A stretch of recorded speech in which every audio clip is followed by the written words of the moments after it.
Itu yang paling hebat. Jadi kalau ada sesuatu tidak lama bertahan, maka Anda akan katakan produknya kurang bagus.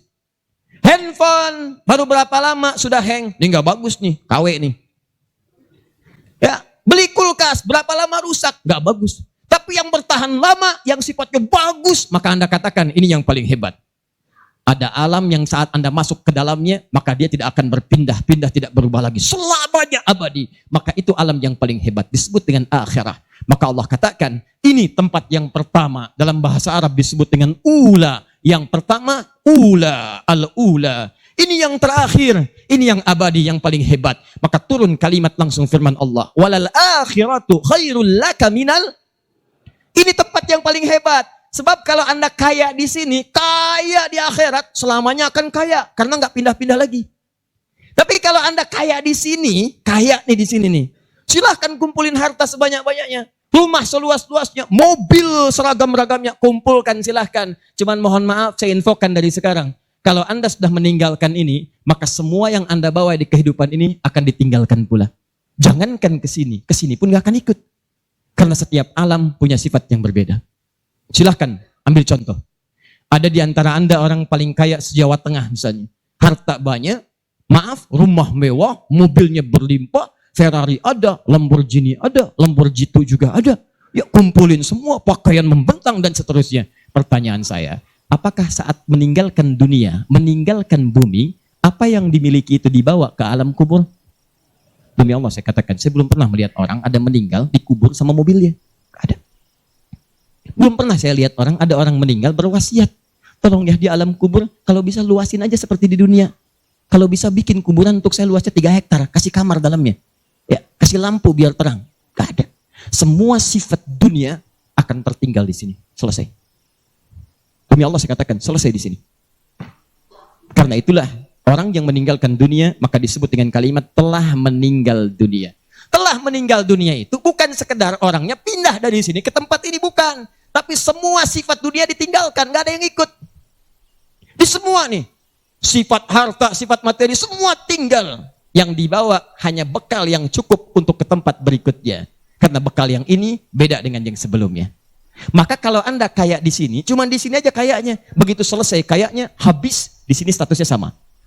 Almarhum. Tapi kalau Anda kaya di sini, maka akan kaya selamanya. Kalau Anda fakir di sini, maka Anda akan fakir selamanya. Tapi kalau Anda disebut miskin di sini, gak usah takut. Karena ketika kehidupan itu berakhir, statusnya hilang, maka baik miskin ataupun kaya, semua akan mendapatkan gelar yang sama. Tidak ada pengaruhnya. Cuma di sini perbedaannya. Nah, sekarang pilihan saya, pertanyaannya, pilih mana? Satu, kaya dunia, miskin akhirat, atau yang kedua, miskin dunia, kaya akhirat. Tidak ada pilihan ketiga dan gak usah protes. Cuma 2. Kaya dunia, miskin akhirat, atau miskin dunia, kaya akhirat. 1 apa 2? Oh. Sudah. Saya tahu nggak pakai tangan pun udah ketahuan 2.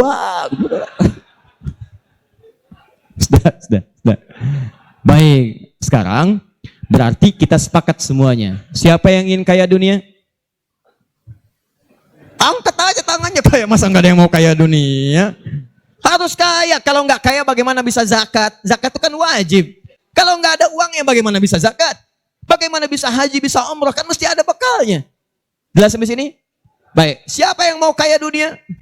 Masya Allah. Siapa yang mau kaya akhirat? Itu yang kita inginkan. Ya, jadi kalau bisa ada 2, kenapa pilih 1? Ya, yang tadi, kalau bisa dunia itu kaya, akhirat kaya. Itu maksud saya. Kenapa harus tepuk tangan? Maksud saya, kalau bisa dunia kaya, akhirat kaya, kenapa mesti pilih salah satu? Paham? Nah, sudahlah. Saya lagi nerangin taklim nih, bukan yang lain. Saya udah jauh-jauh ke sini, ntar pulang-pulang jadi tersangka lagi. Repot. Tolong jawab tuh. Ke sini, sudah. Udah fokus lihat sini. Dah, kita kembali ke sini.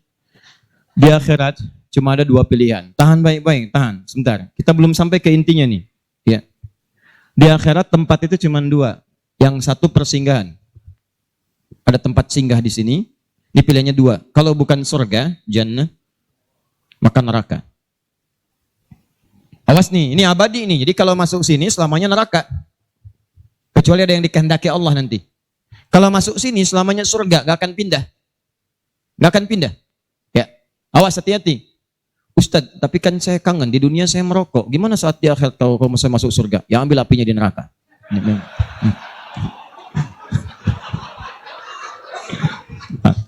Lihat sini.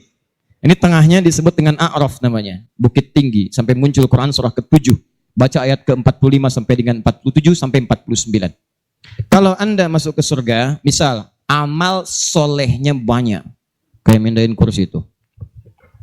Amal soleh. Misal, yang ini bekalnya amal salah. Sayyid. Yang ini tengah-tengah. Kalau Anda misal, mohon maaf, amal solehnya 50,009%.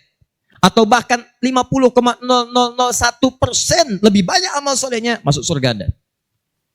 Tapi kalau Anda misalnya amal salahnya lebih banyak, waliyadzubillah, amal salah lebih banyak, 50,0001%, masuk neraka. Cuci dulu, selesaikan. Baru pindah. Demikian di hadis Al-Bukhari. Kalau ada iman dalam dirinya. Tapi kalau terjadi 50 amal saleh, 50 amal salah, berimbang ini, maka tinggal di A'raf untuk sementara. Bukit tinggi terletak antara surga dengan neraka. Begitu dihadapkan ke surga, ya Allah, pengen segera masuk, ya Allah, nikmatnya luar biasa, ya Allah. Begitu mendengar teriakan ahli neraka, bergetar jiwanya.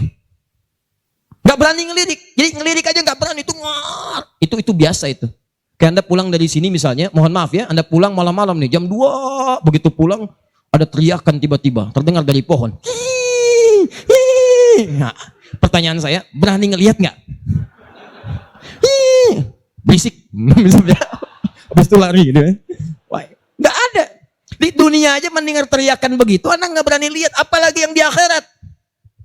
Dikata Allah di surat Al-A'raf itu, wah gak berani ngelihat, takut, dia takut sampai memohon rahmat Allah. Pada saat itulah kemudian diambil dia langsung dipindahkan ke surga. Dan itu prosesnya menunggu sampai hisab selesai. 1 harinya 1000 tahun. Jadi kalau ada yang mampir ke sini 1 hari sama dengan menunggu 1000 tahun dalam urusan dunia, dalam hitungan dunia. Nah, sekarang pertanyaan saya, antum mau kemana di akhirat nanti? Pilih surga atau ingin di A'raf mampir sementara waktu? Ini bukan pilihan. Yang mau ke surga angkat tangan. Masya Allah. Yang surganya Firdaus bersama Nabi. Masya Allah. Udah turunin dulu. Turunin dulu. Apa bekalnya tadi ke surga itu? Amal soleh. Amal soleh itu wujudnya pahala. Setelah mengerjakan kebaikan. Nih agak cepat dikit ya. Agak cepat dikit. Ustadz tahu dari mana kalau bakal ke surga amal soleh? Turunkan dalilnya Quran surah kedua ayat ke-25. Wabashshiril ladzina amanu wa amilus solihat. Amilus solihat. Berikan kabar gembira pada orang beriman yang mengerjakan amal soleh. Tidak cukup dengan iman, mesti ada amal soleh. Karena itu kalimat-kalimat iman disandingkan oleh Allah langsung dengan amal soleh. Wal 'asr innal insana lafi illal ladzina amanu wa amilus. Makanya setelah ada kalimat iman, semuanya bersanding dengan amal soleh. Kalimat iman pertama, Al-Baqarah ayat 3. Kalimat iman ada wujud amal solehnya. Kalau Anda bertanya, ya Allah, apa bentuk amal solehnya? Kata Allah, 1, alladzina yu'minuna bil ghaib wa yuqimunas salat. Salat itu amal soleh, diletakkan setelah kalimat iman. Makanya ketika antum dipanggil salat, mesti senang antum. Hayya 'alas shalah. Terima kasih ya Allah, karena itu panggilan surga. Jadi ketika Allah meminta Anda salat, sebetulnya ingin memberikan Anda surga, bukan ingin memberikan beban kepada Anda. Jadi kalau ada orang tadi yang angkat tangan, surga, angkat tangannya. Begitu mendengar azan, itu gembiranya luar biasa. Bahkan ada orang yang belum dipanggil, sudah menyiapkan waktu-waktu sholat. Karena dia tahu itu panggilan surga. Itu ada di Quran surah keempat ayat 103. Di ujung ayatnya. Innas salata kanat 'alal mu'minina kitaban mawquta. Orang-orang yang imannya benar ini kata Allah, dia tuh paham kapan waktu sholat itu tiba. Karena dia mengerti begitu dipanggil, itu panggilan surga. Dia tidak akan pernah, apalagi kalau ada hal-hal yang penolakan dalam dirinya. Itu yang berbahaya. Anda bayangkan nih ahli iman nih. Ini rumahnya di sini nih. Ini masjid. Masya Allah. Ini rumah seorang, ini masjid. Speaker masjid ke rumahnya begini. Di sini ada orang, ini cuma 5 meter, di sini 500 meter. Ini sepeda ada, motor ada, mobil ada, lengkap semua. Yang ini, sepeda pun belum pernah mimpi. Begitu ada panggilan, hayya 'alas shalah, Allahu Akbar, tergerak jiwanya, panggilan surga datang. Ya Allah, terima kasih, saya masih diamanahi, dipercaya untuk datang ke surga. Datang. Padahal matanya tidak melihat. Tidak ada penuntun. Mengadu kepada Nabi, ya Rasulullah, aliyya rukhsah, apakah saya mendapatkan keringanan? Kata Nabi, atasma'ul adhan, apakah kamu masih mendengar adhan? Bala ya Rasulullah, ya Rasulullah. Madum tatasma'ul adhan fa'addiha fil masjid. Selama kamu masih mendengar adhan, berusaha tunaikan di masjid. Maka beliau kemudian bergegas, Masya Allah, sebelum subuh tiba. Kalau sekarang misalnya 4.15, maka beliau jam 3 sudah bergerak berangkat dari rumahnya.